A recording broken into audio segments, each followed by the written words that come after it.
आज जो चैप्टर हम स्टार्ट करने जा रहे हैं उसका नाम है मैट्राइसिस। तो मैट्राइसिस के बारे में आज पढ़ते हैं। तो any rectangular arrangement of a number enclose in a bracket such as this और this is called a matrix. तो कोई भी रेक्टेंगुलर अरेंजमेंट किसी भी नंबर का, कोई भी कुछ नंबर्स हुए पर्टिकुलर, और अगर मैं उन्हें एक रेक्टेंगुलर ब्रैकेट में अरेंज करता हूँ, कोई इस तरीके के ब्रैकेट या फिर कुछ इस तरीके के ब्रैकेट में, तो वो जो रेक्टेंगुलर अरेंजमेंट होगा नंबर का उसे हम लोग मैट्रिक्स कहते हैं। In general an m cross n matrix is a matrix having m row and n column. एक मैट्रिक्स के अंदर m नंबर ऑफ रोज होते हैं और n नंबर ऑफ कॉलम्स होते हैं। It can be written as like this. इस तरीके से हम किसी मैट्रिक्स को रिप्रेजेंट करते हैं। जनरली मैट्रिक्स का काम क्या होता है कि डाटा को स्टोर करना। वो अपने अंदर डाटा स्टोर करता है और उससे करने के बहुत अलग अलग टाइप्स होते हैं। फिलहाल हम इस पे कॉन्सेंट्रेट करते हैं कि रोज क्या होता है। ये जो हुआ ये हमारी हुई फर्स्ट रो, ये जो है ये सेकंड रो और ये जो है थर्ड रो। तो इस तरीके से इसमें नंबर ऑफ रोज कितने हो गए 3, और नंबर ऑफ कॉलम्स तो ये हुई हमारा एक कॉलम, ये हुआ हमारा दूसरा कॉलम और ये हुआ हमारा तीसरा कॉलम। तो इसमें 3 कॉलम है। तो इस तरीके से number of rose into number of column, इस तरीके से हम इस मैट्रिक्स का ऑर्डर बताते हैं। ये जो चीज है ये रिप्रेजेंट कर रही है ऑर्डर ऑफ अ मैट्रिक्स। तो यहाँ पे बात आती है ऑर्डर ऑफ मैट्रिक्स क्या होता है। तो ऑर्डर वो होता है कि उसके अंदर कितनी नंबर ऑफ रोज और कितनी नंबर ऑफ कॉलम्स है। तो यहाँ पे क्या हम पहले नंबर ऑफ कॉलम्स और फिर नंबर ऑफ रोज को लिख सकते हैं? नहीं, ऐसा नहीं होता है। इसका स्टैंडर्ड फॉर्म यही है कि number of rose multiply into number of column. ये इसका स्टैंडर्ड फॉर्म है। हम इसी फॉर्म में किसी भी मैट्रिक्स को रिप्रेजेंट करते हैं। अब ये जो अंदर है A11, A12, A1n, ये क्या रिप्रेजेंट कर रहे हैं? ये एलिमेंट्स है मैट्रिक्स के अंदर के, मैट्रिक्स के अंदर के एलिमेंट्स। ये A11 मीन्स ये फर्स्ट रो फर्स्ट कॉलम का पहला एलिमेंट है। A11 रिप्रेजेंट कर रहा है कि ये फर्स्ट रो फर्स्ट कॉलम का पहला एलिमेंट है। A21 रिप्रेजेंट कर रहा है कि ये सेकेंड रो फर्स्ट कॉलम का एलिमेंट है। जैसे कि यहाँ पे A22 आ गया, ये A22 रिप्रेजेंट कर रहा है कि ये सेकेंड रो की सेकेंड कॉलम का एलिमेंट है।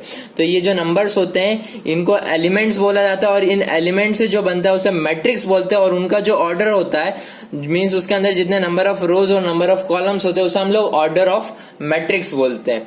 ठीक है, यहाँ की बात हुई। अब एक एग्जांपल देखते हैं कि कंस्ट्रक्ट अ 3x2 मैट्रिक्स। मुझे एक 3x2 मैट्रिक्स बनाना है whose elements are given by this. यहाँ पे इसके एलिमेंट्स दे दिए गए। अब यहाँ पे ये जो आई होता है बेसिकली स्टैंडर्ड फॉर्म जो होता है, आई रोज को रिप्रेजेंट करने के लिए यूज किया जाता है और जे जो होता है वो कॉलम को रिप्रेजेंट करने के लिए यूज किया जाता है। ठीक है, तो मेरे को ये दे दिया गया है कि उसके अंदर का एलिमेंट जो है वो 1i-3j के टाइप का है, और मेरे को बोला है कि जो मेरी मैट्रिक्स है वो 3x2 ऑर्डर की। मतलब इससे मुझे क्या पता पड़ा कि जो मेरी मैट्रिक्स होगी उसमें 3x2 मतलब उसके अंदर 3 रो होंगे और 2 कॉलम होंगे। अब उसके अंदर के एलिमेंट्स निकालने, तो मुझे बोला गया कि एलिमेंट्स कैसे, एलिमेंट्स है मेरे मोड i-3j। तो मेरे को पहले रो का पहला एलिमेंट चाहिए। मुझे पहले रो का पहला एलिमेंट चाहिए। पहले रो पहले कॉलम का पहला एलिमेंट के लिए निकालने के लिए क्या करेंगे, i की प्लेस पे 1, j की प्लेस पे 1। तो 1 - 3 क्या आया 2, माइनस का 2, और बाहर मोड है तो ये हो जाएगा 2। तो ये आ गया यहाँ पे 2। अब ये क्या है, यहाँ पे जो एलिमेंट आएगा वो क्या होगा, फर्स्ट रो और सेकंड कॉलम का एलिमेंट। मतलब रो की वैल्यू 1 और कॉलम की वैल्यू 2। तो i की प्लेस पे 1 और j की प्लेस पे 2। तो 1 - 6 हो जाएगा। 1 - 6 माइनस का 5 तो आएगा हमारा 5। तो ये आ गया 5। अब यहाँ पे क्या होगा, ये होगा सेकंड रो सेकंड कॉलम का एलिमेंट है। यहाँ पे जो एलिमेंट आएगा वो एलिमेंट होगा हमारा सेकंड रो सेकंड कॉलम का एलिमेंट। तो i की प्लेस पे आएगा 2 और j की प्लेस पे भी 2। तो ये 2 - 6 तो आया माइनस का 4 और मोड इसलिए हो जाएगा 4। अब यहाँ पे जो एलिमेंट होगा वो होगा सेकंड रो का सेकंड एलिमेंट, मीन्स i की प्लेस पे भी आएगा 2 और जो हमारा j होगा उसकी प्लेस पे भी आएगा 2। तो यहाँ 2 - 6 क्या आया 4, यहाँ 4। यहाँ पे हमारा i की प्लेस पे 2 और j की प्लेस पे 1 मीन्स 2 - 3। तो यहाँ पे हमारा आएगा माइनस का 1, तो ये हमारा आएगा 1 ना कि 4, ये हमारा 1 आएगा। अब यहाँ पे जो एलिमेंट होगा वो एलिमेंट कौन सा होगा, वो होगा हमारा थर्ड रो का और फर्स्ट कॉलम का, मीन्स i की वैल्यू हमारी होगी 3 और j की वैल्यू होगी 1। तो i की प्लेस पे 3 - 3 0, तो ये आ गया 0। अब ये वाला जो एलिमेंट आएगा जो यहाँ पे, ये हमारा क्या आएगा, ये थर्ड रो का सेकंड कॉलम का, मींस आई की वैल्यू यहाँ पे रखेंगे 3 और जे की वैल्यू रखेंगे 2, तो 3 माइनस और यहाँ पे 2 मल्टीप्लाई होगा तो 3 2 6, 3 माइनस 6 माइनस का 3 और मॉड है तो इसलिए आ जाएगा 3। तो इस तरीके से अगर आपको कोई ए आई जे मीन्स दिया है कि इसका एलिमेंट कुछ इस फॉर्म का है और आपको कोई भी मैट्रिक्स किसी भी ऑर्डर का बनाने को बोला गया है तो आप वो मैट्रिक्स बना सकते हैं। क्या करना है, हमें जो भी एलिमेंट चाहिए वो एलिमेंट की प्लेस पे आई, अगर मुझे ऐसा होता कि मुझे सेकंड रो का सेकंड कॉलम का एलिमेंट चाहिए, सेकंड रो सेकंड कॉलम का एलिमेंट चाहिए, तो उसके आई की प्लेस पे क्या आ जाएगा 2 और जे की प्लेस पे आ जाएगा 2।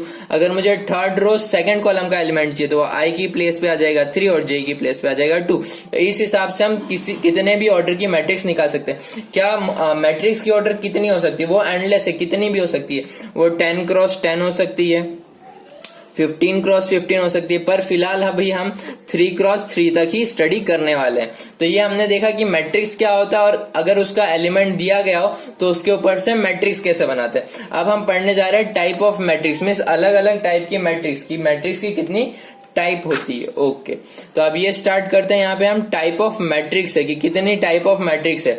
तो ये पहली मैट्रिक्स आती है रो मैट्रिक्स। रो मैट्रिक्स क्या होती है, it has only one row, जिसके अंदर सिर्फ एक रो। यहाँ पे जो नंबर ऑफ रोज है वो 1 है और कॉलम कितनी है 3, 1 2 3 कॉलम है। अब कॉलम मैट्रिक्स सेकंड आता है column matrix, it has only one column, जिसके अंदर सिर्फ एक ही कॉलम हो। तो यहाँ पे रो कितनी है 1 2 3 रो है लेकिन कॉलम 1 है, तो जिसके अंदर 1 रो हो वो होती है रो मैट्रिक्स, जिसके अंदर 1 कॉलम हो वो होती है कॉलम मैट्रिक्स। अब बात करते हैं स्क्वायर मैट्रिक्स की। अब matrix in which the number of rows are equal to the number of column is said to be square matrix. मतलब एक ऐसी मैट्रिक्स जिसमें नंबर ऑफ रोज और नंबर ऑफ कॉलम दोनों एक दूसरे के इक्वल हो तो उस तरह की मैट्रिक्स को स्क्वायर मैट्रिक्स कहते हैं। तो जैसे यहाँ पे 3 रो है और 3 कॉलम है तो इस तरह की मैट्रिक्स को हम लोग स्क्वायर मैट्रिक्स कहते हैं, क्योंकि यहाँ पे नंबर ऑफ रोज और नंबर ऑफ कॉलम दोनों ही सेम है। अब बात करते हैं डायगोनल मैट्रिक्स की। अब matrix in which all the elements remaining diagonal elements are 0।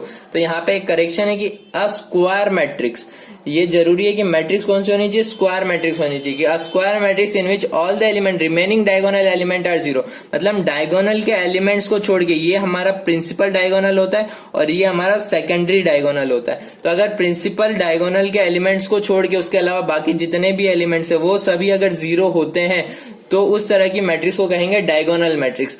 और वैसी मैट्रिक्स जिसके अंदर सभी एलिमेंट्स, ऐसी डायगोनल मैट्रिक्स, वो डायगोनल मैट्रिक्स जिसके अंदर सभी डायगोनल एलिमेंट सेम हो। ये डायगोनल मैट्रिक्स थी जिसके अंदर सभी एलिमेंट डिफरेंट थे। अगर ये सभी एलिमेंट सेम हो जाते हैं जैसे 5 5 5 तो उस तरह की मैट्रिक्स को हम लोग कहेंगे स्केलर मैट्रिक्स। अगर इन केस ऐसा होता है कि ये 5 5 की जगह पे 1 1 1 आ जाता है तो वो इसका भी एक स्पेशल केस होगा, उस तरह की मैट्रिक्स को कहते हैं आइडेंटिटी मैट्रिक्स। आइडेंटिटी मैट्रिक्स में क्या होगा कि सभी डायगोनल एलिमेंट 1 1 1 होंगे। तो यहाँ पे डायगोनल मैट्रिक्स में क्या होता था कि डायगोनल एलिमेंट को छोड़ के बाकी सब 0। स्केलर में क्या होगा कि वो सभी एक जैसे होंगे, मीन्स या तो 5 5 होंगे या 4 4 होंगे, 15 15, √3 कुछ भी हो सकता है। और आइडेंटिटी मैट्रिक्स में वो सभी 1 1 हो जाएंगे। तो इन केस अगर ऐसा आता है कि सभी एलिमेंट्स अगर 0 0 0 हो जाते हैं तो उस तरह की मैट्रिक्स को हम लोग जीरो मैट्रिक्स कहते हैं। तो अभी इतने टाइप है, आगे और धीरे धीरे हम जैसे बढ़ेंगे तो वैसे वैसे और टाइप ऑफ मैट्रिक्स बढ़ती जाएगी। अभी आगे देखते हैं। तो आगे है हमारा इक्वालिटी ऑफ मैट्रिक्स की। इक्वालिटी ऑफ मैट्रिक्स क्या होता है, तो जैसे मैं कह सकता हूं कि मेरा जो 7 होगा वो 7 के इक्वल होता है, मीन्स दो नंबर एक दूसरे के इक्वल है, ये दोनों नंबर सेम है इसलिए एक दूसरे के इक्वल है। तो वैसे ही दो मैट्रिक्स एक दूसरे के इक्वल कब कहलाएगी, उसी चीज को हम लोग कहते हैं इक्वालिटी ऑफ मैट्रिक्स। तो two matrix A and B are said to be equal if they are of same order, मतलब उन दोनों का ऑर्डर क्या होना चाहिए, सेम होना चाहिए। यहाँ पे दो कंडीशन है जिसमें से पहली कंडीशन क्या है कि उनका ऑर्डर जो है वो सेम होना चाहिए। अगर उनका ऑर्डर सेम है तो उस तरह की मैट्रिक्स हो सकती है। दूसरी condition, each element of A is equal to corresponding element of B, मतलब ए का जो एलिमेंट है वो बी की मैट्रिक्स के एलिमेंट के इक्वल होगा for all i j, for all i and j. तो उस तरह की मैट्रिक्स को हम इक्वल मैट्रिक्स कहेंगे। जैसे कि यहाँ पे अब एक एग्जांपल से समझते हो जो हमारे लिए और काम इजी कर देगा। ओके, तो यहाँ हमारा एग्जांपल क्या है कि ये find the value of A B C and D for the equation. हमें ये इक्वेशन दे दी गई है कि मीन्स ये चीज दी हुई है, दो मैट्रिक्स एक दूसरे के इक्वल है, हमें पहले से के दिया गया है और कहा है कि हमें A B C and D की वैल्यू निकाल। इसे सॉल्व करने के लिए हम इक्वालिटी ऑफ मैट्रिक्स का कॉन्सेप्ट यूज करेंगे। इक्वालिटी ऑफ मैट्रिक्स के अकॉर्डिंग इसका फर्स्ट एलिमेंट इसके फर्स्ट एलिमेंट के इक्वल होगा, तो मैं यहाँ ऐसा लिख सकता हूँ कि a minus B equals to -1 होगा। इसका ये सेकंड एलिमेंट सेकंड के इक्वल होगा, तो यहाँ से आ जाएगा 2a plus C equals to 5। Third element third के इक्वल होगा, तो ये आया मेरा 2a minus B equals to 0, और फोर्थ के, तो यहाँ पे आ जाएगा 3c plus D equals to 13। Okay, अब यहाँ से मुझे a b c d की वैल्यू निकालनी है, तो मेरे को ये चीज दिख रही है, मैं यहाँ से ये कंक्लूड कर सकता हूँ कि 2a इक्वल्स टू b होगा मेरा। तो मेरी यहाँ पे a की प्लेस पे मैं a इक्वल्स टू मेरा b/2 आया। अब इस चीज को मैं यहाँ पुटअप कर रहा हूँ, इसकी वैल्यू को इसमें पुटअप करूंगा, तो ये हो जाएगा मेरा b/2 माइनस का b इक्वल्स टू -1, तो b माइनस का 2b इक्वल्स टू माइनस का 2, ये माइनस b इक्वल्स टू -2, तो b की वैल्यू आ गई मेरी 2। यहाँ पे मेरे पास b की वैल्यू आ गई। अब मैं इस चीज को अगर इसमें पुटअप करता हूँ इसके अंदर, तो यहाँ से मेरा क्या आएगा, इसको ऐसे सॉल्व करते हैं हम कि a माइनस का 2 इक्वल्स टू -1, तो मेरी a की वैल्यू आ गई प्लस का 1, यहाँ से मेरी a की वैल्यू आ गई, इसको मैं इसमें पुटअप करता हूँ, तो ये मेरा हो जाएगा 2 into 1 plus C equals to 5, तो 2 प्लस सी इक्वल्स टू 5, तो मेरी c की वैल्यू आ गई 3। यहाँ से मेरी c की वैल्यू आ गई, मतलब मेरे पास a की है, b की है, c की है, इसमें पुटअप करते हैं, तो c की वैल्यू इसमें पुटअप करेंगे, तो 3 इंटू c की वैल्यू है 3 प्लस d इक्वल्स टू 13, तो 3 3 9, 9 प्लस d इक्वल्स टू 13, तो यहाँ पे मेरी d की वैल्यू आ जाएगी 13 माइनस 9 इक्वल्स टू 4। ओके, तो यहाँ पे हमने इक्वालिटी ऑफ मैट्रिक्स का कॉन्सेप्ट यूज किया, और यहाँ से हमारी a b c d की वैल्यू आ गई। तो बहुत सिंपल है, इसमें करना कुछ नहीं है, सिर्फ जो हमारी इस मैट्रिक्स का फर्स्ट एलिमेंट है उसमें दूसरी मैट्रिक्स के फर्स्ट एलिमेंट के इक्वल रखना, और इक्वेशन को सॉल्व करते जाना, सॉल्व करते ही हमारी वैल्यू आ जाएगी। अब बात करते हैं addition and subtraction of a matrix की। अब जैसे हम कोई भी नंबर लेते हैं तो उसमें नंबर को प्लस करना होता है, मैं लिखता हूं कि मेरा 7 प्लस 5 कितना होगा, ये मेरा 12 हो जाएगा। तो क्या मैट्रिक्स के अंदर प्लस कैसे करेंगे, हमें अलजेब्रा के अंदर आता है, मैट्रिक्स के अंदर कैसे करें, तो ये भी बहुत सिंपल है, इसमें कुछ नहीं करना होता है। जैसे कि मान लो मुझे a मैट्रिक्स और b मैट्रिक्स है, इन दोनों का एडिशन करना है, मुझे a प्लस b मैट्रिक्स की वैल्यू निकालनी है, तो क्या करूंगा, पहले a मैट्रिक्स को लिखूंगा, a मैट्रिक्स क्या है 2 -3 4 5 2 8 प्लस ये क्या है मेरा 5 4 -2 3 1 2। एक मेन चीज जो हमें याद रखने की, एडिशन और सब्ट्रैक्शन करने के लिए दोनों मैट्रिक्स का ऑर्डर जो है वो ऑर्डर सेम होना चाहिए। अगर ऑर्डर सेम नहीं है तो हम उनका एडिशन नहीं कर सकते, ठीक है। तो अब मेरे को अब प्लस करना है, तो प्लस करने के लिए क्या करेंगे हम लोग, ये हो जाएगा हमारा सिंपली इसके फर्स्ट एलिमेंट को इसके फर्स्ट एलिमेंट से प्लस करेंगे, तो 5 प्लस 2 7 -3 प्लस 4 हो जाएगा हमारा 1 4 प्लस -2 क्या हो जाएगा हमारा प्लस का 2 5 प्लस 3 8 2 प्लस 1 3 एंड 8 प्लस 2 10। तो सिंपली हमने यहाँ दो मैट्रिक्स का एडिशन कर लिया। वैसे ही अगर हमें सब्ट्रैक्शन करना हो तो हम प्लस की जगह क्या लगाते हैं माइनस, और इसके फर्स्ट एलिमेंट को इसके फर्स्ट एलिमेंट से माइनस करते हैं, सेकंड को सेकंड से माइनस करते हैं। तो इस तरीके से ये एडिशन और सब्ट्रैक्शन होता है कि फर्स्ट को फर्स्ट से, सेकंड को सेकंड से। जब मेन कंडीशन क्या होती है कि दोनों मैट्रिक्स का बोथ मैट्रिक्स जो होती है उन दोनों मैट्रिक्स का ऑर्डर जो है वो सेम होना चाहिए। अगर ऑर्डर सेम नहीं है तो एडिशन एंड सब्ट्रैक्शन पॉसिबल नहीं है। ऊपर हम एक क्वेश्चन देखते हैं, वो क्वेश्चन क्या है हमारा, क्वेश्चन ये है कि if a equals to this and b equals to this then find the matrix x such that this equals to this.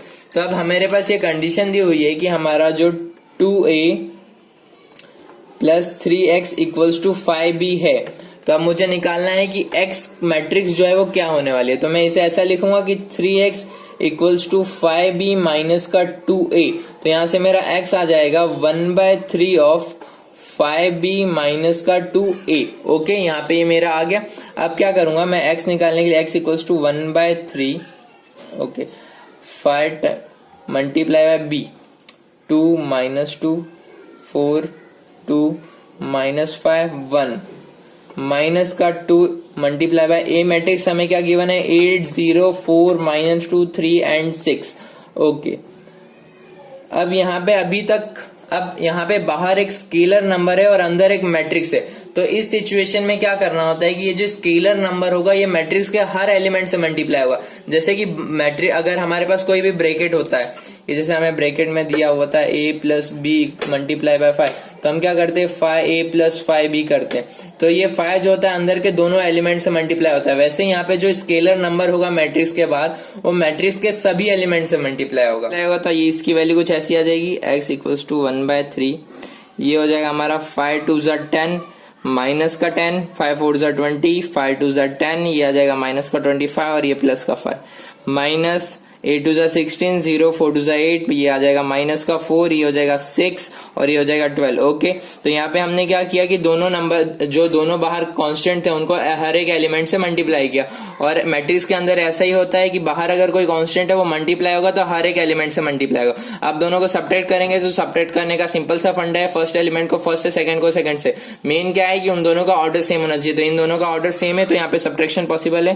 तो x इक्वल्स टू 1/3, 10 माइनस का 16, तो ये हो जाएगा हमारा माइनस का 6, माइनस का 10, माइनस का 0, ये आया हमारा माइनस का 10, 20 माइनस 8, ये हो जाएगा हमारा प्लस का 12, 10 माइनस -4, तो ये माइनस माइनस प्लस हो जाएगा, तो 10 प्लस 4 ये आ जाएगा हमारा 14, माइनस का 25 माइनस का 6, तो ये आया माइनस का 31, 5 माइनस 12, तो ये हो जाएगा हमारा माइनस का 7। तो इस तरीके से हमने सब्ट्रैक्शन किया। आप क्या करेंगे, 1/3 यहाँ पे मल्टीप्लाई में तो वो हर एक एलिमेंट से मल्टीप्लाई होगा, तो ये हमारा आ जाएगा माइनस का 2, ये हो जाएगा माइनस का 10/3, ये हो जाएगा 4, ये हो जाएगा 14/3, ये हो जाएगा माइनस का 31/3, ये हो जाएगा माइनस का 7/3। तो इस तरीके से सिंपली हमने हमारी x की वैल्यू निकाली। तो ये सिंपल सा फंडा है जो हमें यूज करना होता है किसी भी तरह का सम को सॉल्व करने के। I hope you understand all the things well. If you like it then subscribe it.